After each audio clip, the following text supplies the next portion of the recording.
Namaskar. A warm welcome to World News and Indian Perspective on All India Radio. This is Gaurav Sharma, and with me is Vaibhav Jyotsna Srivastav, bringing glimpses of the major developments of the day from across the globe. Over the next half an hour, we shall bring you the latest from the world of politics, economy, sports, entertainment, and more. The headlines. Calls for accelerated peace process in Afghanistan emerge at the end of Doha talks, reject any government imposed through use of military force. Quad members hold consultations to advance a free and open Indo-Pacific region. New Delhi rubbishes Pakistan Foreign Minister's comments on the recent Dasu blast. First nasal COVID-19 vaccine developed by Bharat Biotech gets regulatory approval for second and third phase trials. Bangladesh COVID registration app comes under cyber attack. Prime Minister Narendra Modi launches national automobile scrappage policy with an aim to reduce pollution and protect the environment. And in cricket, India scored 364 runs in their first innings of the second test match against England at Lord's.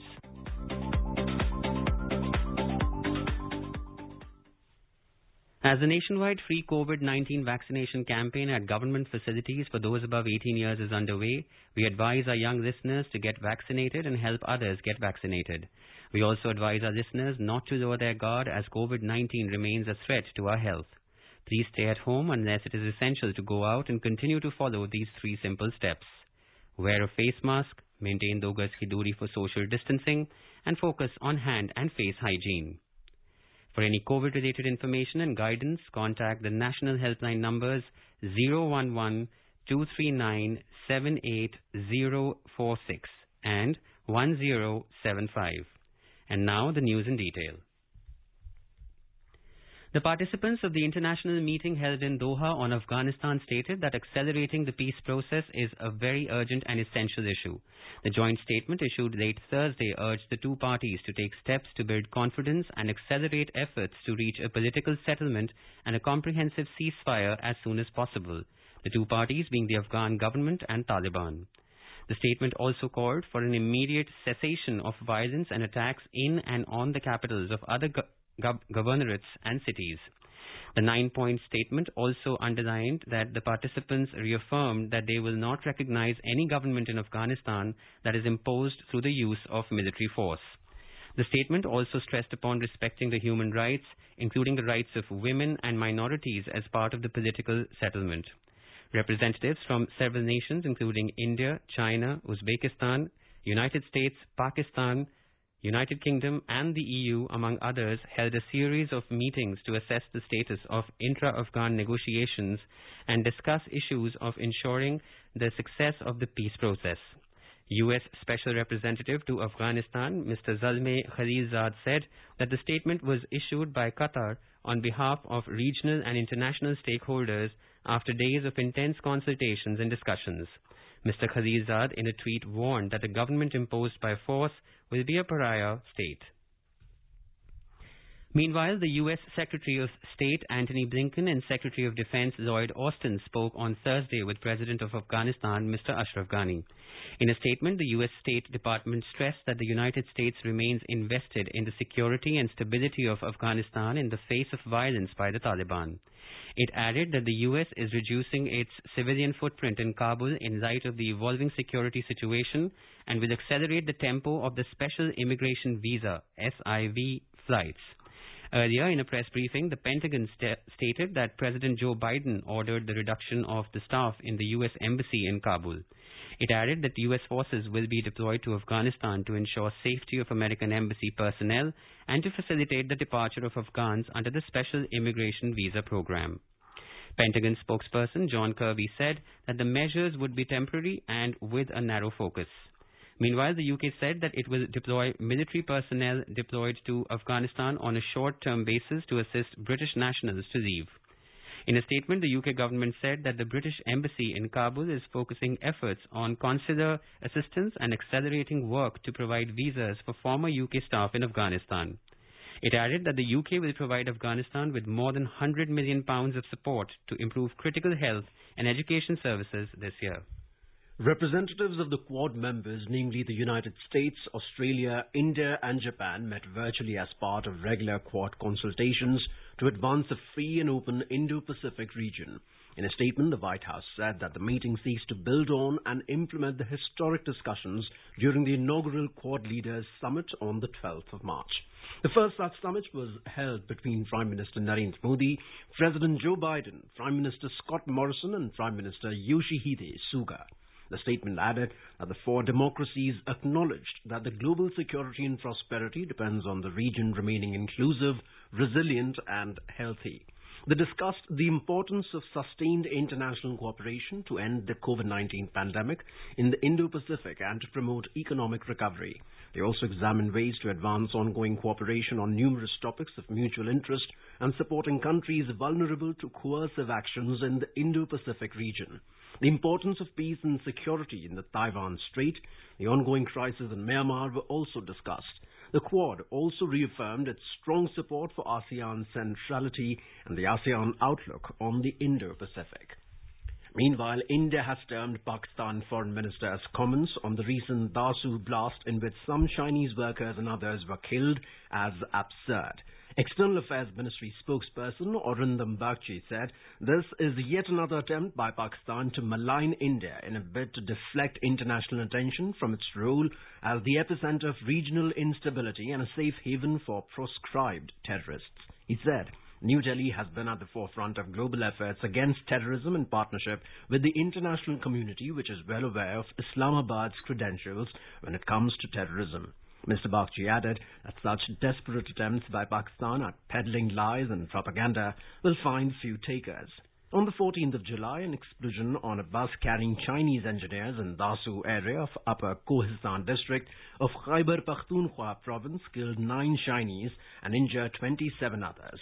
The Dasu bus blast had accentuated Beijing's concerns as thousands of Chinese personnel worked in installations and projects being built under the controversial China-Pakistan Economic Corridor. This is All India Radio giving you the news. For quick news updates round the clock, follow us on our Twitter handle @AIR News Alerts. The first nasal COVID-19 vaccine developed by Bharat Biotech has got regulatory approval for phase 2nd and 3rd trials. This is the first of its kind COVID-19 jab to undergo human clinical trials in India. The Department of Biotechnology said the phase 1 clinical trial has been completed in the age groups ranging 18 to 60 years. The company reports that the doses of the vaccine administered to healthy volunteers in this phase has been well tolerated and no serious adverse events have been reported. Previously, the vaccine was found to be safe, immunogenic, and well tolerated in the preclinical toxicity studies. The department said that the vaccine was able to elicit high levels of neutralizing antibodies in animal studies. Secretary, Department of Biotechnology, Dr. Renu Swarup said that the department, through Mission COVID Suraksha, is committed to the development of safe and efficacious COVID-19 vaccines. And now the coronavirus updates from around the world. The WHO has reiterated its calls for the next series of studies to find the origins of SARS-CoV-2 in a statement that the WHO said that there was insufficient scientific evidence to rule out the lab hypothesis. It added that China has written to WHO regarding the basis for further studies of the SARS-CoV-2 lab hypothesis and have also suggested the origin study has been politicized. In response, the WHO said that it is important to have access to all the data and consider scientific best practices and look at the mechanisms WHO already has in place. It added that analyzing and improving lab safety and protocols in all laboratories around the world, including in China, is important for collective biosafety and security. The COVID-19 registration software of the Bangladesh government, Surokha, came under cyber attack recently.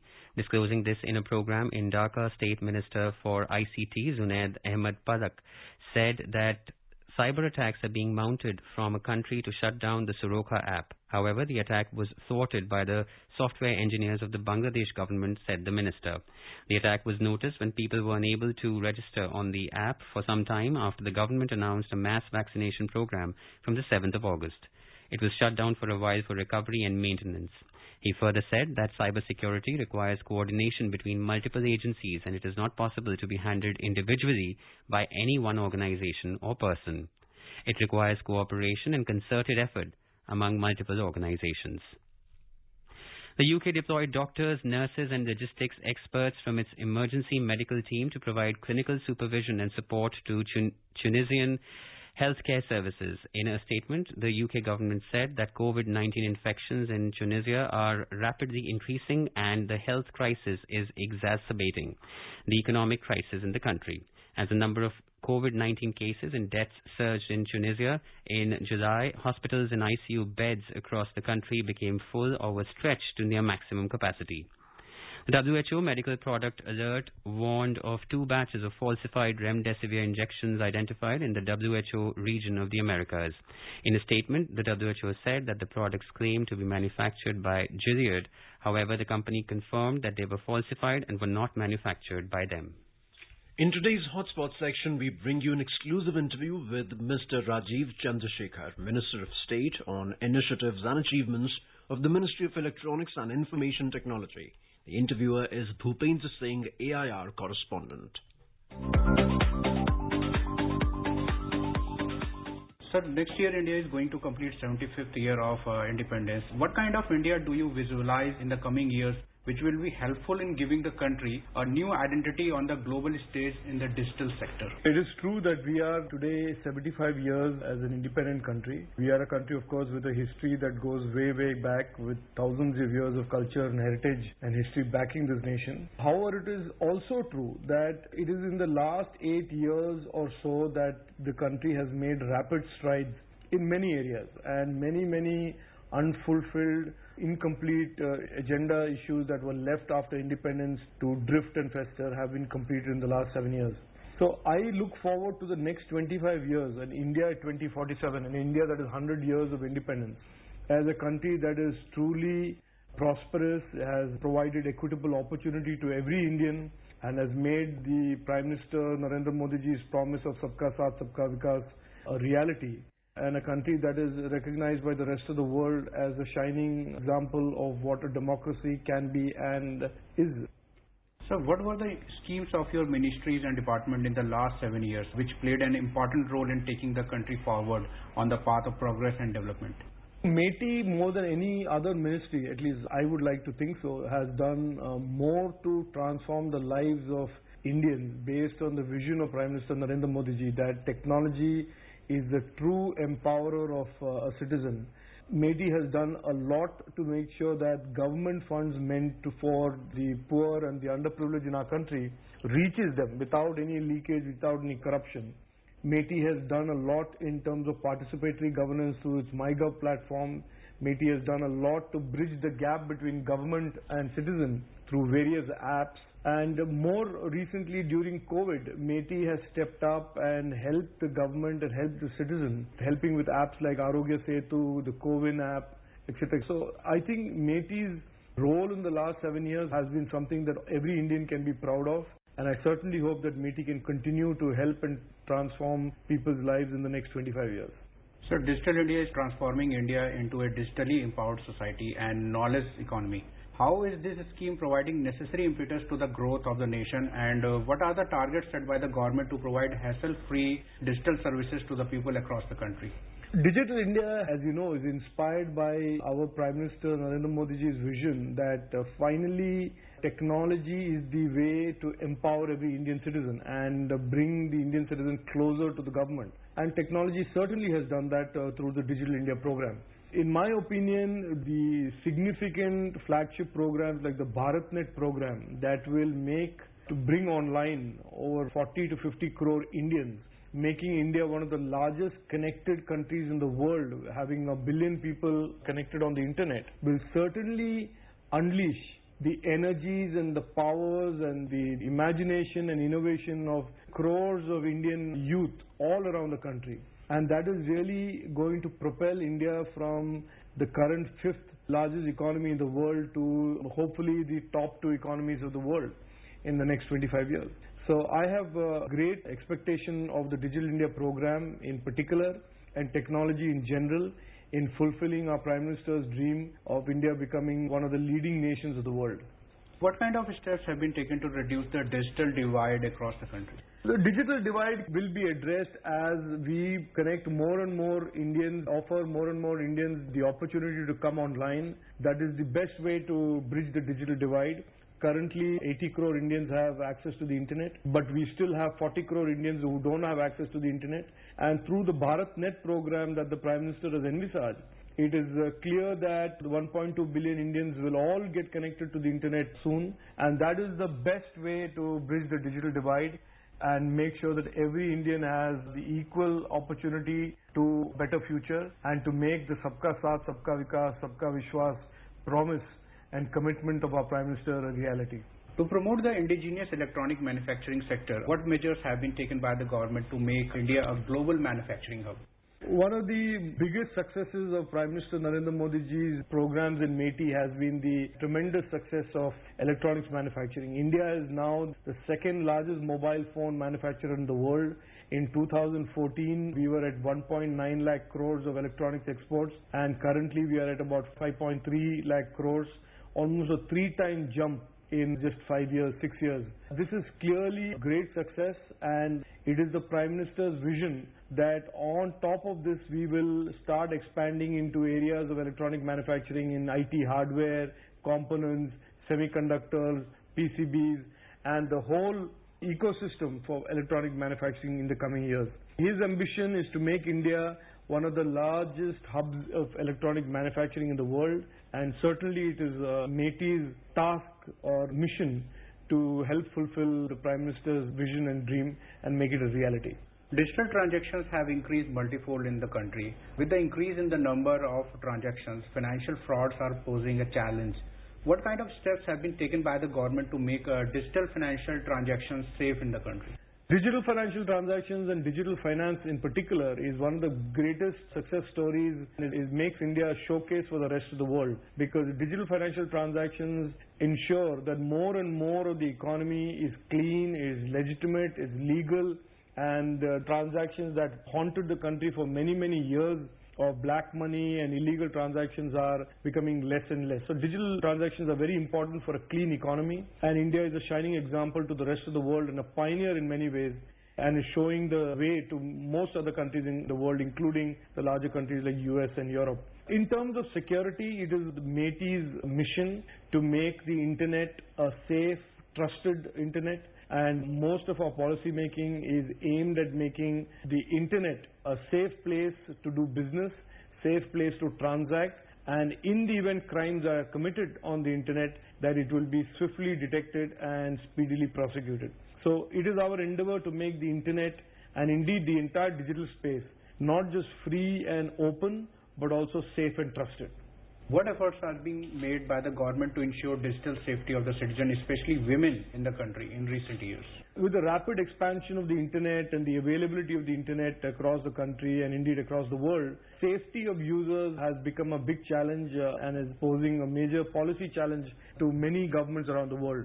India is the first government in the world to enact the regulations like the IT rules of February 2021, which is a direct requirement for increased user safety and to increase the accountability of social media intermediaries to the users. We are amongst the first countries in the world where internet users who are online can make the social media intermediaries accountable to them for fake news, for all kinds of other things that impact women's safety, women's reputation in terms of pictures, morphing, deepfakes, all of that. So I think we are the first country to do that.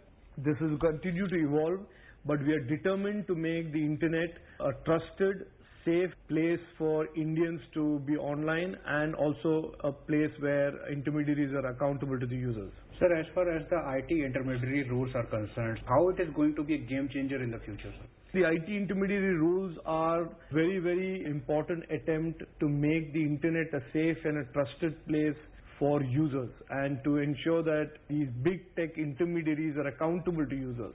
And India is one of the first countries that is attempting to make sure that users are safe User safety is as important as innovation and technology, and the IT intermediary guidelines are precisely meant to make users feel much more comfortable and safe while they are online, and at the same time ensuring that the big tech powerful intermediaries are legally accountable to even the smallest user, the furthest user that is online and using their platform. Is the government planning to rope in more services with the Umang app? What steps have been taken so far to ease the lives of citizens by providing government services through online mediums? Umang is clearly part of our government's vision of ease of living. Umang is a way for citizens to avail all of the government services that are available online. As more and more of the government goes online and more services are offered to citizens to improve their lives, to increase the ease of living, the Umang app will add more and more functions. That is just a natural consequence of more and more public services going online. So the citizens can look forward to the Umang app in the coming years, offering more services, more functionality, and to make their lives simpler, easier, and to increase the ease of living index in our country for all citizens. So what progress has been made under the Digital Village project so far? The Digital Village project is one of the most powerful parts of Prime Minister Narendra Modi ji's vision of taking the power of the internet to each village and unlocking and unleashing the power of innovation and creativity at every village by offering the connectivity to the internet to every family. It is in a pilot project stage today, and there are over 4,000 villages that are implementing the Digital Village project currently. I hope after the Digital Village project is successfully implemented, we can take the first phase of Digital Village to cover about 1 lakh villages across the country, including the aspirational districts. Thank you very much, sir. Thank you.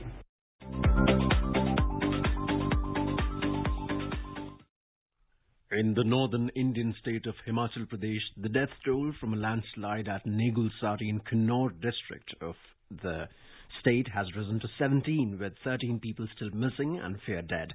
The district administration has also released the details of the missing persons. Search and rescue operations resumed early today in full swing to trace the missing people who are buried under the debris. 4 more bodies have been recovered from the incident site today. Falling of shooting stones and sliding of rubble is hampering the search operation. So far, 13 people have been rescued in this incident. Meanwhile, search operation has been suspended for the day due to rocks falling down. Prime Minister Narendra Modi on Friday formally launched the National Automobile Scrappage Policy and Investors Summit for setting up vehicle scrapping infrastructure through video conferencing at Gandhinagar in Gujarat. Addressing the summit, Mr. Modi said that the launch is a significant milestone in India's development journey. He said that the scrappage policy will give a new dimension to India's mobility with a new identity to its automobile industry.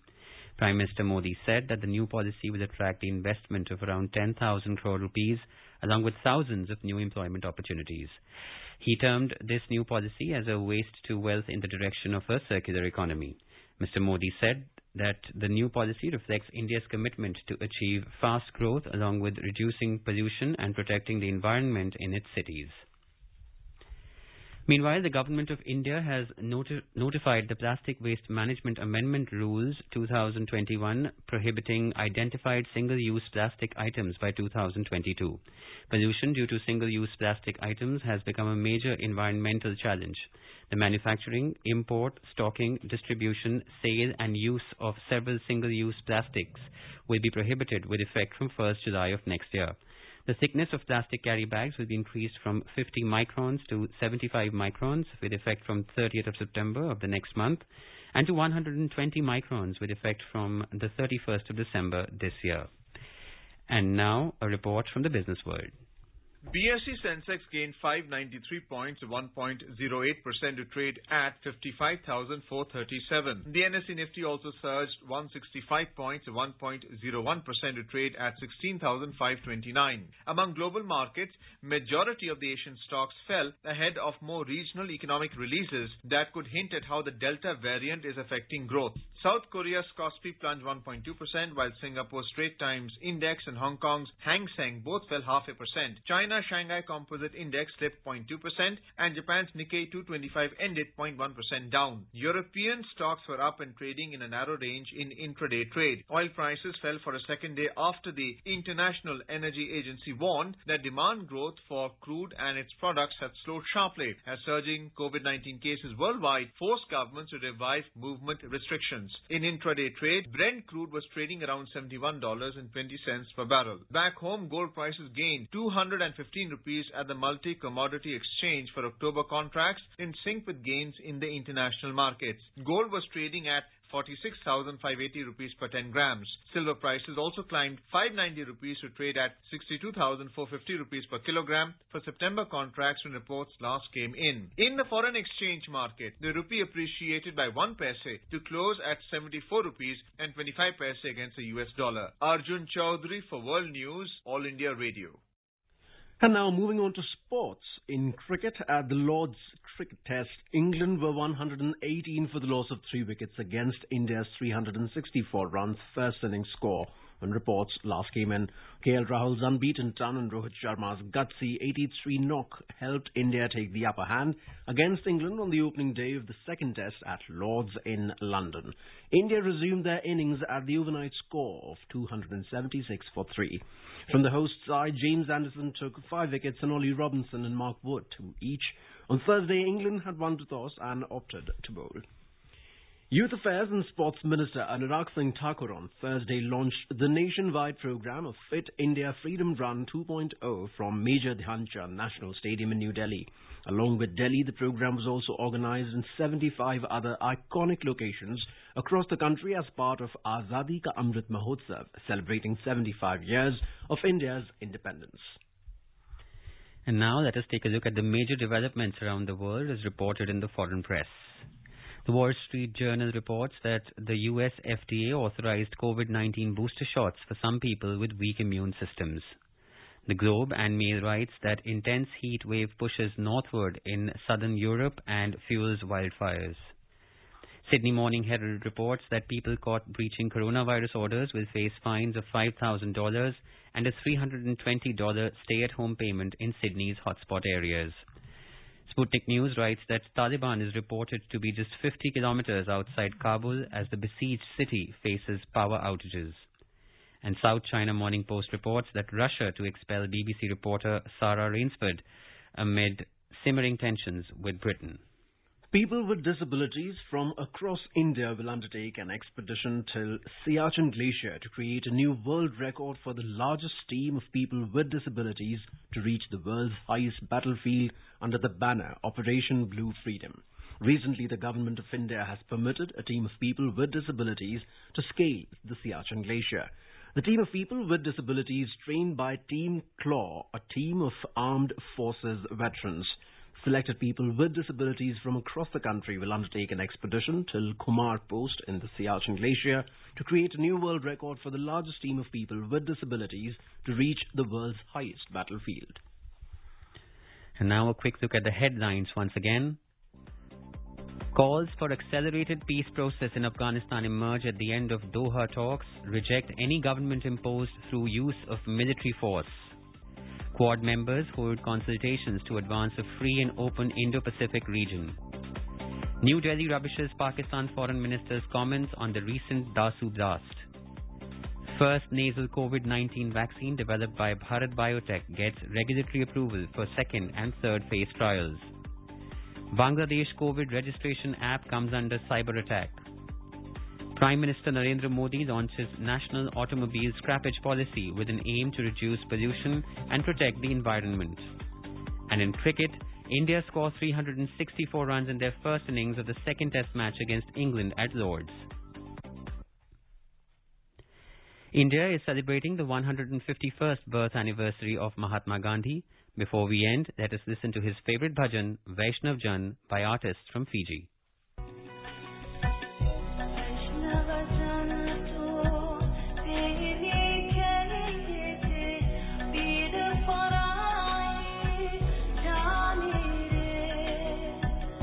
Vaishnav Jan to